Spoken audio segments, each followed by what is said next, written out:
Avem un telefon surpriză. Ne-a sunat cineva. Bună seara!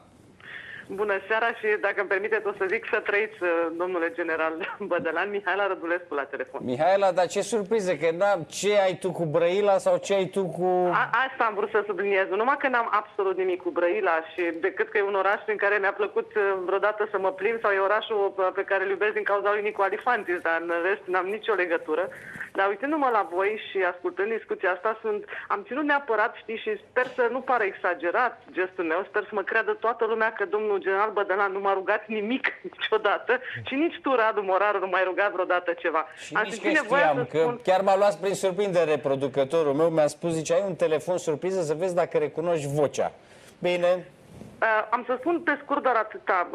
Știi, o să pară cumva că îi fac, știu eu, campanie, domnul general Bădălan.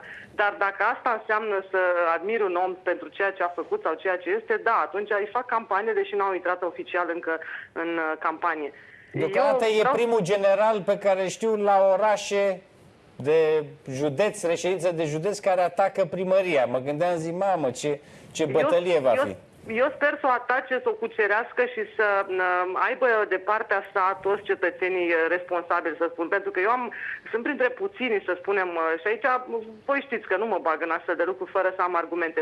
Sunt printre puținii care au auzit atât de multe lucruri bune și au văzut atâtea lucruri bune făcute de generalul Bădălan, încât am simțit real, omenește nevoia să dau un telefon în direct și să vă spun că dacă aș fi cetățean la Brăila, m-aș duce neapărat la vot. De ce? Pentru că rare ori mi-a fost dat să întâlnesc un om care să-și respecte mai bine cuvântul, să-și respecte mai bine oamenii pe care îi conduce și că n-am văzut să le ordone. Dar unde v-ați intersectat drumurile? Uite, am să încep așa. Odată, dacă își aduc aminte cei care au văzut filmul meu din Irak, Stelele Deșertului, la finalul filmului mulțumeam cu precădere unui om. Mulțumesc generalului Bădălan pentru tot sprijinul acordat.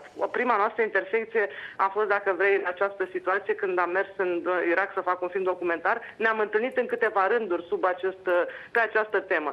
Apoi am avut un real ajutor din partea domniei sale, dar absolut fantastic ajutor în perioada campaniei pentru sinistrați. Am multe să-i spun sau să vă spun despre generalul Bădălan, dar am vrut să știți doar că e un om, cum rare ori mi-a fost dat să cunosc, și un conducător de oameni, nu de armată, care merită susținut. E un om Mulțumim mult, Mihaela, pentru un om extraordinar. telefon. Și mă bucur că am avut ocazia să-i spun, uite, vezi, după niște ani de zile, o părere sinceră despre domnia sa.